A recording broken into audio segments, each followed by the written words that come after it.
vous propose maintenant deux lectures, si vous le voulez bien, dans le Nouveau Testament. Tout d'abord, dans l'Épître aux Galates. Galates, chapitre 1er, nous lirons à partir du verset 6. Galates, chapitre 1er, versets 6 à 10. Voilà ce que l'apôtre Paul écrivait aux chrétiens de cette région, l'Asie mineure, la Galatie. L'Épître aux Galates, donc. Alors, une parole de l'apôtre Paul, conduit par le Saint-Esprit. « Je m'étonne, écrit-il, que vous vous détourniez si promptement de celui qui vous a appelé par la grâce de Christ pour passer à un autre évangile. Non pas qu'il y ait un autre évangile, mais il y a des gens qui vous troublent. Il y a des gens qui vous troublent et qui veulent renverser l'évangile de Christ. Mais quand nous-mêmes, quand un ange du ciel annoncerait un autre évangile que celui que nous vous avons prêché, qu'il soit anathème, banni. Nous l'avons dit précédemment, et je le répète à cette heure, si quelqu'un vous annonce un autre évangile que celui que vous avez reçu, qu'il soit anathème. Et maintenant, ajoute l'apôtre, est-ce la faveur des hommes que je désire ou celle de Dieu? Est-ce que je cherche à plaire aux hommes? Si je plaisais aux hommes, je ne serai pas serviteur de Christ. Jusque-là. Et puis, à la fin du Nouveau Testament, dans l'épître de Pierre, un peu avant Apocalypse, épître de Pierre, première épître de Pierre, au chapitre 3, 1 Pierre 3, et nous lirons au verset 15, 1 Pierre chapitre 3 et verset 15. 1 Pierre 3, 15. Mais, écrit l'apôtre Pierre, conduit aussi par l'Esprit, mais sanctifiez dans vos cœurs Christ le Seigneur, étant toujours prêts à vous défendre avec douceur et respect devant quiconque vous demande raison de l'espérance qui est en vous et ayant une bonne conscience, afin que, là même où ils vous calomnient comme si vous étiez des malfaiteurs, ceux qui décrient votre bonne conduite en Christ soient couverts de confusion, car il vaut mieux souffrir, si telle est la volonté de Dieu, en faisant le bien qu'en faisant le mal. Et nous soulignons la première partie de ce verset, étant toujours prêt à vous défendre devant quiconque demande raison de l'espérance qui est en vous. J'ai lu cette semaine un article de la presse, un article d'un philosophe, Jean de Rémacher, que vous avez peut-être lu aussi, il y a quelques semaines quand même, enfin je l'ai lu il y a la semaine dernière, avec comme titre pour cet article « Christianisme, mission impossible ». Point d'interrogation. Il s'agit en fait à nouveau et une fois encore d'une attaque contre le christianisme, contre les chrétiens, contre le Christ, contre les églises et contre le témoignage de la foi. La première réflexion qui m'est venue, c'est que la foi chrétienne, notre foi, se trouve de plus en plus souvent sous les attaques des incrédules, athées, agnostiques, francs-maçons et autres, mais avec des attaques qui sont de plus en plus virulentes, de plus en plus franches, de plus en plus nombreuses, directes, dures, agressives, blessantes pour tous ceux qui partagent cette foi. Et quelques exemples tout récents nous le montrent encore et nous le rappellent. Je vous rappelle cette campagne publicitaire dont on a tellement entendu parler il y a quelques mois encore, une des plus agressives, des plus directes, là on ne peut pas être plus direct, n'est-ce pas, sur tous les bus de Londres. Pas un petit placard, vous avez peut-être vu ces images, ces photos de début, un placard sur toute la longueur du quart du bus. Dieu n'existe probablement pas, ne vous faites pas de soucis, profitez de la vie. La campagne publicitaire s'est aussi développée, j'ai lu ça en Italie et puis en Allemagne, nous l'avons mentionné ici tout récemment. De même aussi, dans le même esprit, dans la même direction, mais sous un autre angle, le livre de Richard Dawkins qui a pour titre « Pour en finir avec Dieu ». J'ai 61 ans depuis quelques semaines. Je n'ai jamais entendu ou lu des attaques aussi directes et aussi agressives contre le christianisme et contre la foi chrétienne. On a déjà écrit beaucoup de choses avant cela contre les chrétiens et contre les églises. Mais d'une façon aussi directe, sur ma petite vie, j'ai quand même jamais vu ça. Et d'une telle ampleur, avec une telle résonance auprès des médias, radio, télévision, presse, etc. On peut y agiter aussi cette influence contre les églises au travers de tout ce que l'on peut voir sur nos écrans de télévision ou lire dans la presse ou l'enseignement dans les écoles, parfois d'une façon un peu moins directe, une façon indirecte, mais tout aussi pernicieuse, parce que comme elle ne vient pas de front, on ne prend pas garde, on n'y fait pas attention, ça passe avec le reste, c'est ça le danger. Et sans avoir l'air d'y toucher, au travers de toutes ces choses que nous recevons, que nous vivons, qui font partie de notre quotidien, ce sont les fondements du christianisme et de notre foi qui sont atteints, les fondements de la morale chrétienne. Et insidieusement, cette pensée du monde influence l'Église et le peuple de Dieu. On peut ajouter à cela, qui vient d'une façon peut-être plus indirecte, tout ce qui est dit sur cette question concernant l'évolution et qui revient encore toute cette année, puisque c'est une année anniversaire pour les évolutionnistes, qui revient constamment, n'est-ce pas? Je me dis parfois, si je devais aborder ce sujet-là, chaque fois que j'entends quelque chose à la radio ou à la télé ou que je lis dans la presse sur ce sujet, tous les dimanches, je pourrais traiter ce même sujet. Tellement, n'est-ce pas, la chose est martelée à nos esprits. Il y a 6 mois environ, j'ai été contacté par la faculté de Namur parce que la communauté française leur avait demandé, en tout cas une société qui travaille là-bas, la société Interface, de vidéo, projection de vidéos et de DVD, organisée par la communauté française et chargée de préparer donc un DVD sur ce sujet, des questions concernant l'évolution. Et le titre de ce DVD, d'ailleurs, qui est sorti maintenant, qu'ils m'ont envoyé, l'évolution dévoilée. L'une des questions qui m'a été posée, en tout cas, lors de cet entretien, transmis ça sur le DVD, qu'y a-t-il de dérangeant pour les chrétiens dans cette théorie de l'évolution? Il s'agit en fait, n'est-ce pas, en tant que chrétien de répondre, mais que cette théorie est en fait une attaque directe contre le christianisme, que peut-être certains n'ont pas perçu de premier coup. L'hypothèse de l'évolution n'est en effet pas une tentative d'explication pour chercher l'origine de l'humanité, l'origine de l'homme. C'est une volonté d'éliminer la notion même de Dieu. Puisque s'il y a évolution par le hasard, sans pensée, même aujourd'hui, pensée intelligente, c'est même refusé, ce qui veut dire qu'il n'y a donc plus de créateur, il n'y a donc plus de Dieu, il n'y a donc plus de péché, il n'y a donc plus de rédempteur, il n'y a plus de sauveur, pas besoin de la croix, pas besoin de la résurrection, plus besoin du christianisme, n'est-ce pas? Et ce qui est troublant, c'est que beaucoup ne ressentent pas ou ne prennent pas conscience du danger, n'est-ce pas, qui se cache derrière cela. Et la cible qui est visée au travers de cette hypothèse. Une petite démonstration très simple avec quelques éléments que je viens déjà de donner qui montrent le lien direct entre cette hypothèse de l'évolution et l'athéisme. Richard Dawkins, je viens de le citer, professeur de biologie à l'université d'Oxford, le chef de file aujourd'hui de l'évolution de cette théorie, et c'est lui qui est l'auteur de ce livre « Pour en finir avec Dieu ».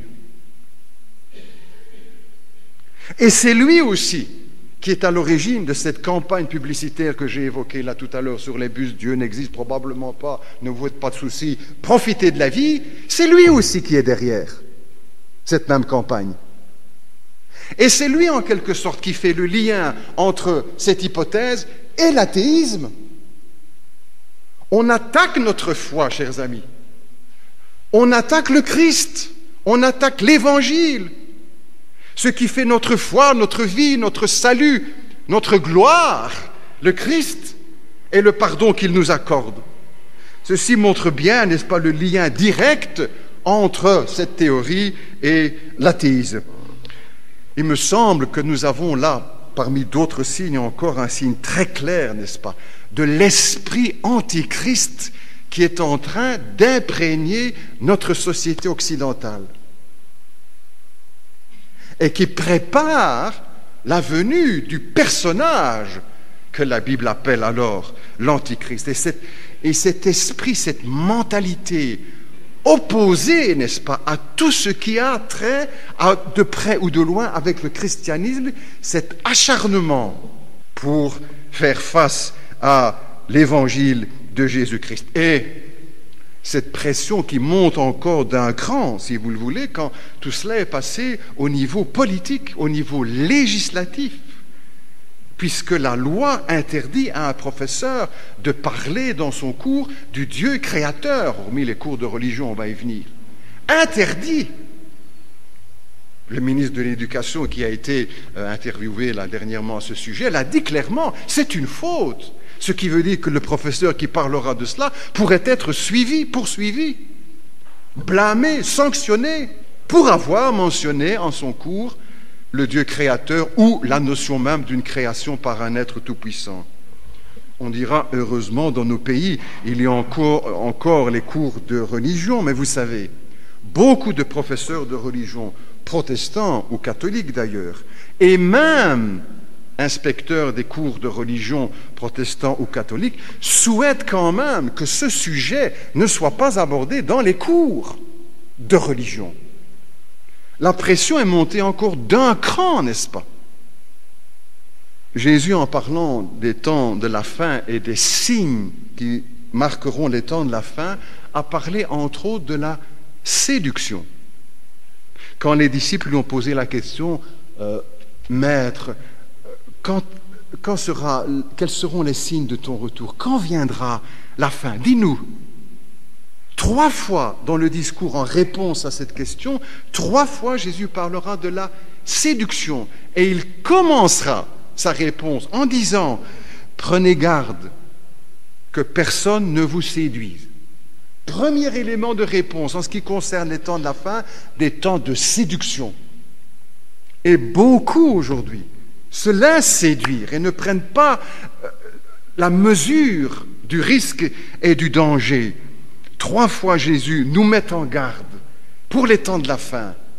Attention à la séduction, aux belles idées, qui ont l'air tellement sympathiques ou qui n'ont pas l'air trop dangereuses. À nous d'être vigilants, n'est-ce pas? Et cela explique que beaucoup de chrétiens ne voient pas le danger, et même certains pasteurs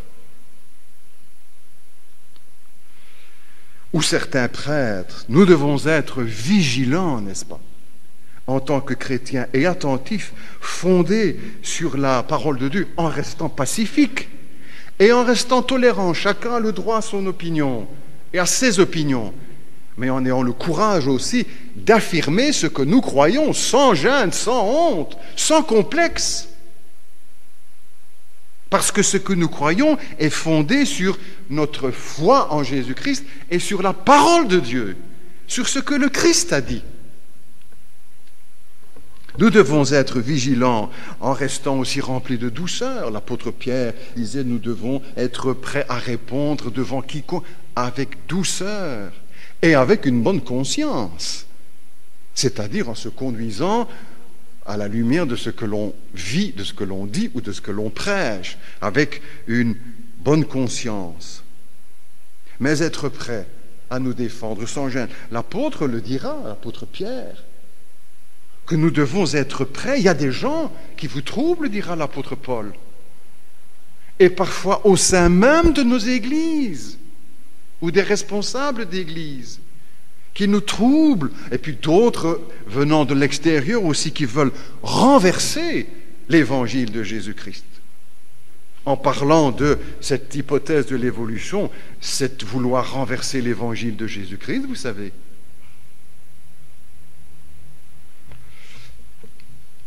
Un autre exemple d'agression envers la foi chrétienne, je reviens maintenant sur l'article que j'ai cité au début, un autre exemple de cette agression envers la foi chrétienne, envers le Christ, envers les chrétiens, des millions de chrétiens de par le monde.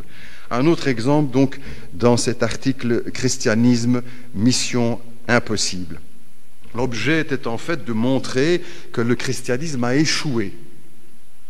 Avec une phrase que je prends de l'article, je n'allonge pas davantage là-dessus, qui résume un petit peu la pensée de l'auteur, le philosophe de Rémacher. La phrase suivante: 2000 ans de christianisme n'ont pas réussi à changer radicalement l'être humain. Vous avez bien compris ce qui veut dire que le christianisme ne sert à rien, est inutile, que c'est un leurre, que c'est une tromperie, que le christianisme a manqué sa mission, qu'il faut donc laisser tomber toutes ces choses. Ma première réaction est la suivante. J'ai remarqué chez beaucoup de personnes, même chez certains intellectuels, je suppose que ce monsieur en fait partie, qui confondent le christianisme ou la chrétienté avec l'Église catholique. Pour eux, l'Église catholique, c'est toute la chrétienté. Et en dehors de ça, on ignore tout ce pan important du christianisme dont fait partie le protestantisme ou l'Église anglicane. Chaque fois, ils se polarisent sur l'Église catholique comme si c'était les seuls représentants du christianisme. C'est-à-dire qu'en dehors de l'Église, l'Église romaine, il n'y a plus rien. Les chrétiens, ce sont les catholiques, et l'Église, c'est l'Église catholique. Comme quelqu'un avec qui je parlais ici dernièrement qui me dit « Ah oui, vous les protestants, c'est ceux qui ne croient pas en Dieu, hein, c'est ça ?» Pour te montrer un petit peu, ce n'était pas là au niveau des intellectuels, mais quand même, pour beaucoup, même je dis, chez certains intellectuels, aujourd'hui des journalistes formés, etc., mais qui confondent. Hein. Pour eux, le christianisme, c'est l'Église romaine. Mais il n'y a pas que ça, chers amis. Le christianisme, c'est aussi les centaines de millions de protestants dans le monde et les dizaines de millions d'anglicans dans le monde. Ce qui fait que beaucoup des critiques qui viennent souvent condamnent en quelque sorte l'Église catholique. Et là aussi, nous pouvons chaque fois dire, mais là aussi on est contre. Mais ça, c'est pas le christianisme, c'est l'Église romaine, ça. C'est pas la même chose. Cela ne nous concerne pas seulement l'Église, les richesses de l'Église, mais ça aussi on dénonce. Ou encore l'Inquisition, mais ça aussi on dénonce. Mais ça, c'est pas tout le christianisme. C'est un morceau, une partie seulement. On dénonce aussi les croisades du Moyen-Âge et les massacres qui s'en sont suivis. Mais on les dénonce aussi. Nous dénonçons aussi les génocides des Indiens en Amérique du Nord. Mais ça, c'est faut remettre à César ce qui est à César et à l'Église romaine et au pape ce qui est au pape. Hein, et pas mélanger tout. Mais aussi sur l'intransigeance de l'Église qui se fait tellement mal voir. L'Église romaine, ah ben ouais, mais ce n'est pas tout le christianisme, ça, ou encore le culte de la personnalité concentré sur la personne du pape. Mais ça aussi on dénonce. Mais le fait qu'il y ait ce malentendu ou cet amalgame entre le christianisme et l'Église, point final, l'Église catholique, on se trompe de cible. On n'est pas honnête. Mais nous ne devons pas nous tromper quand même. Ce sont quand même tous les chrétiens qui sont visés derrière cela. Mais là, la cible est plus facile et on est plus aisé de l'atteindre. Une deuxième réaction, après la lecture de cet article, c'est que Jésus n'a jamais déclaré ni annoncé nulle part que l'Évangile allait changer le monde. Vous pouvez relire tous les textes des évangiles. Jésus n'a jamais dit que l'Évangile allait changer le monde. ou que le monde allait changer sous l'influence du christianisme. Au contraire, Jésus a annoncé et affirmé que les chrétiens seraient toujours dans la minorité. Toujours. Jésus a dit, large est la porte et spacieux le chemin qui mène à la perdition, et il y en a beaucoup qui entrent par là, dit Jésus, par la porte large et le chemin spacieux. Et il a ajouté, mais étroite est la porte, resserrez le chemin qui mène à la vie, et il y en a peu qui le trouvent. Ce qui veut dire que dès le début de son ministère, Jésus n'a jamais annoncé que l'Évangile allait renverser le monde et que le monde allait se convertir. Et même dans le grand discours de la fin des temps, Matthieu 25 que j'ai évoqué tout à l'heure, quand Jésus parle de tous les signes, il annonce que le dernier signe sera l'annonce de l'Évangile pour le monde entier. Et alors la bonne nouvelle de l'Évangile sera prêchée au monde entier. Mais même là, Jésus n'a jamais dit que le monde entier se convertirait. Il y aura toujours plus de monde sur les stades de football que dans les églises. Il y aura toujours plus de monde dans les cafés que dans les églises. Jésus a dit, sur le chemin large et par la porte large, il y en a beaucoup qui entrent par là.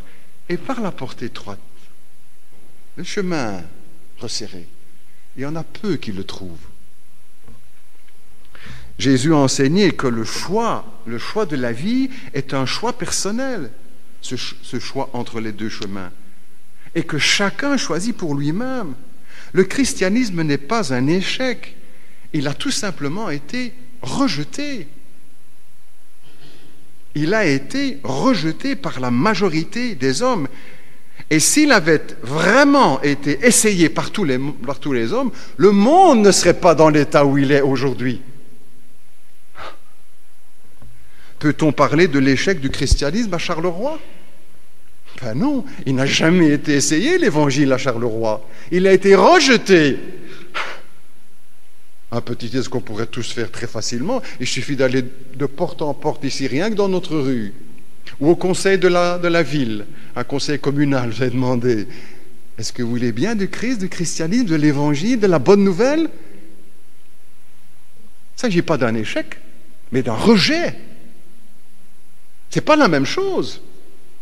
Et si tous ceux qui l'ont rejeté l'avaient accueilli, le monde serait tout différent. Jésus a dit, la lumière est venue dans le monde et les hommes ont préféré les ténèbres à la lumière parce que leurs œuvres étaient mauvaises. Car quiconque fait le mal a de la haine pour la lumière, a dit Jésus, et ne vient pas à la lumière de peur que ses œuvres ne soient dévoilées. Vous comprenez pourquoi beaucoup de personnes ne veulent pas venir à la lumière. Ce n'est pas un échec, c'est un rejet. Et ce n'est donc pas l'Évangile qui est en cause. Son efficacité, sa puissance, son autorité, c'est le cœur de l'homme qui est en cause. Et Jésus nous a prévenus, n'est-ce pas? Peut-être dans le même cadre d'idées, la place aussi ici pour rappeler, il y a quelques années, vous vous souvenez, comment l'Europe, nos parlementaires européens, ont refusé d'écrire dans la Constitution une quelconque allusion aux racines chrétiennes de l'Europe. Vous vous souvenez? Certains ont même pensé que c'est pour cette raison que le vote a basculé dans le négatif. Parce que l'on a refusé l'Évangile. Qu'est-ce que je dis l'Évangile? De mentionner dans la Constitution européenne que l'Europe avait des racines chrétiennes. C'est un échec ou c'est un rejet? C'est un rejet. Tu te trompes, monsieur de Rémaker. Tu tires à côté. Troisième réaction sur cet article, cette position, ce n'est pas seulement des paroles, c'est ce que certains peut-être entendent, ou certains véhiculent. Troisième réaction, le christianisme a quand même changé beaucoup de choses. Le christianisme a quand même changé beaucoup de vies. des dizaines de milliers de missionnaires qui sont dans le monde aujourd'hui. Des dizaines de milliers, pas seulement la dizaine ou la vingtaine que nous connaissons, nous. Des dizaines de milliers dans le monde, n'est-ce pas? Qui travaillent au nom du Christ dans les hôpitaux, dans les écoles, dans les orphelinats, dans les léproseries, dans les prisons. Tous ceux parmi ces milliers qui travaillent à l'alphabétisation des pauvres pour qu'ils puissent apprendre leur langue et avoir un métier et se nourrir et nourrir leur famille. Combien de milliers dans le monde? Allez demander à ces pauvres-là si l'Évangile n'a pas changé quelque chose dans leur vie. Ou encore tous ceux, n'est-ce pas, qui ont annoncé l'Évangile et qui ont fait sortir des milliers d'hommes des ténèbres de l'animisme. Quand nous recevons les missionnaires et qu'ils nous parlent un peu des traditions et des cultures dans certaines régions de ces pays d'Afrique ou d'ailleurs, nous sommes effrayés, n'est-ce pas? Des gens, des familles, des peuples entiers qui vivent dans la peur des esprits des ancêtres, la peur du sorcier, la peur toute leur vie, qui sont délivrés par la bonne nouvelle de l'Évangile, d'un Dieu qui les aime et qui a envoyé son Fils. C'est auprès de cela que l'on peut demander aussi si l'Évangile n'a pas donné du fruit et n'a pas été efficace. Le changement, tous ceux qui ont œuvré au changement du statut dans la femme, dans des dizaines de pays dans le monde, n'est-ce pas? Ou encore des milliers d'anonymes chrétiens qui travaillent parmi les jeunes désœuvrés, dans les ghettos des grandes villes, parmi les drogués, parmi les alcooliques, n'est-ce pas?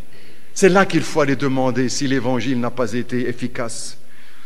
On pense encore à beaucoup d'autres noms, quelques grands noms qui sont sortis de l'histoire. William Booth, qui a fondé l'armée du salut. Ces milliers qui travaillent aussi dans le monde au nom de Jésus-Christ. Ou encore le nom d'Henri Dunant, le fondateur de la Croix-Rouge. Des millions dans le monde qui sont au bénéfice de son œuvre et de son travail. Petite parenthèse encore, fondateur Henri Dunant de la Croix-Rouge, qui se retourne probablement dans sa tombe, n'est-ce pas? Quand le comité de la Croix-Rouge a accepté de changer le symbole de la croix rouge, pour les pays musulmans, et de le remplacer par le croissant rouge, pour ne pas blesser la sensibilité du monde musulman. Il se retourne dans sa tombe, le pauvre, lui qui a lancé cette œuvre au nom de la croix de Jésus-Christ. De rappeler encore d'autres noms comme le pasteur Martin Luther King qui a lutté contre la cause des Noirs aux États-Unis et dans le monde. Ou encore citer le nom David Livingstone, le premier missionnaire envoyé là-bas dans les régions du Congo, qui est mort, qui a fini sa vie à genoux dans sa tente, comme on l'a trouvé le matin. Encore donner le nom d'Alexandre Solzhenitsyn, qui a combattu l'empire russe, n'est-ce pas? L'empire communiste. De mentionner aussi le docteur Schweitzer, Jean-Sébastien Bach, Charlemagne, qui au nom de l'Évangile a proposé l'instruction afin qu'elle soit offerte à tous, n'est-ce pas? Pas seulement aux riches, mais aussi aux pauvres et aux filles, aux petites filles, pas seulement aux garçons, au nom de l'Évangile. Charlemagne, qu'on connaît beaucoup moins, n'est-ce pas? Ou encore d'autres noms, le président des États-Unis, Abraham Lincoln, qui a lutté contre l'abolition de l'esclavage, etc., etc. Tant de choses qui ont été faites au nom de l'Évangile. C'est vrai que l'Évangile n'a pas changé le monde comme on l'aurait voulu. Ce n'est pas son but. Le Seigneur nous a prévenus que cela dépend de l'acceptation et du cœur de chacun. Et à ces quelques noms que nous venons de citer, il faudrait encore ajouter les millions d'anonymes, n'est-ce pas, qui ont été transformés par le christianisme, par le Christ et par l'Évangile, des jeunes gens, des jeunes filles, des couples, des familles, des ouvriers, des patrons, de toute race, de toute langue, n'est-ce pas, qui bénissent Dieu aujourd'hui d'avoir pu entendre l'Évangile et d'avoir pu se tourner vers Jésus-Christ. Monsieur le philosophe, vous injuriez ces millions, vous scandalisez ces millions en leur faisant croire que l'Évangile est inutile. Ne sert à rien. Vous êtes la preuve vivante de votre propre erreur. Il ne convient donc pas de parler de l'échec du Christ dans votre vie, mais du rejet du Christ dans votre vie. Le Christ ne peut transformer que ceux qui acceptent humblement, premièrement, leur besoin d'être transformés, et deuxièmement, qui acceptent d'être transformés. Jésus a dit, ce sont les malades qui ont besoin de médecins. Je ne suis pas venu appeler des justes, a dit Jésus, des propres justes, monsieur de Rémaquer. Je ne suis pas venu appeler des justes, a dit Jésus, des propres justes, qui se suffisent à eux-mêmes. Je suis venu appeler des pécheurs, ceux qui savent plaider coupables, reconnaître la misère de leur vie, le péché de leur vie, et se tourner vers Jésus-Christ. Je termine. Il est de toute première importance, je crois, de dénoncer aujourd'hui ces apprentis sorciers qui voudraient, avec leurs plumes, bien au chaud ou au frais dans leur bureau, qui voudraient, avec leurs plumes, gommer le christianisme de notre société, gommer le christianisme de nos livres d'histoire, de notre culture, de notre intimité la plus profonde. Notre XXe siècle a vu, le siècle précédent, notre XXe siècle a vu l'éclosion de gouvernements ou d'États athées qui rejetaient le christianisme, qui rejetaient le Christ, qui rejetaient l'Évangile. Quelques exemples que nous ne devrions jamais oublier. Les régimes athées sous Mao Tse-tung, qui a fait 50 millions de morts. Non pas des ennemis qui ont attaqué la Chine, non, non, de leurs propres concitoyens, 50 millions sous le régime athée de Mao Tse-tung. Autre régime athée de Pol Pot et les Khmers rouges, entre 2 et 3 millions de morts sur une population de 6 millions, la moitié. Ce sont là les régimes athées que notre société nous propose, où l'on a rejeté le Christ et le christianisme, ou encore le régime d'Hitler et des nazis, qui a fait en Europe 50 millions de morts, ou encore le régime communiste en URSS pendant 70 années, qui a fait 70 millions de morts. Non pas d'ennemis qui avaient attaqué la Russie, mais de leurs propres concitoyens. 70 millions de morts sous le régime athée. Il est encore préférable de vivre sous un régime inspiré du christianisme, fût-il imparfait, plutôt que de vivre sous un bon régime athée où l'on a rejeté Dieu, la croix et le Christ. Le christianisme n'a pas échoué, il a été rejeté. Oui, il porte encore aujourd'hui des fruits dans le monde, et il y a des millions d'hommes, de femmes, d'enfants, de jeunes qui bénissent Dieu d'avoir pu entendre la bonne nouvelle de l'Évangile et d'avoir pu venir à Jésus-Christ pour être transformés. Oui, nous voulons, comme dit l'Évangile, être prêts à défendre notre foi, sans gêne, sans honte, sans complexe, devant ceux qui décrient notre foi, et en le faisant avec douceur et avec tolérance, mais avec le courage de notre foi. Oui, chrétiens, nous devons être fiers de ce qui a été fait au nom de Jésus-Christ, même si tout n'a pas été parfait, n'est-ce pas? Fiers de ce que le monde a vécu grâce à l'évangile de Jésus-Christ. Mais en tout cas, en ce qui concerne le Christ, de pouvoir le bénir, parce que lui, tout ce qu'il a fait dans le monde a été fait avec perfection. Prions ensemble, si vous le voulez. Notre Dieu, notre Père, tu places ton Église depuis le premier temps au front d'un combat qu'il faut mener, comme l'apôtre, comme le serviteur du Seigneur que fut Paul le disait, de combattre le bon combat de la foi. Parce qu'aujourd'hui encore, la foi chrétienne, notre foi, notre évangile, l'évangile, le Christ, est attaqué à nouveau de toutes parts. Seigneur, nous te prions pour que tu nous donnes le courage de défendre notre foi, de ne pas avoir honte de notre foi en Jésus-Christ, de ne pas avoir honte de notre Seigneur et Sauveur, Jésus-Christ, de ne pas avoir peur de nous défendre devant tous ceux qui décrient notre foi ou celui qui est au cœur de notre foi, le Christ, Jésus, Fils de Dieu, Fils de l'homme. Seigneur, rends-nous attentifs, rends ton Église attentive. Et pour ceux qui seraient pris par la séduction de ces belles idées antichrétiennes, ouvre leurs yeux, Seigneur. Ouvre leurs yeux.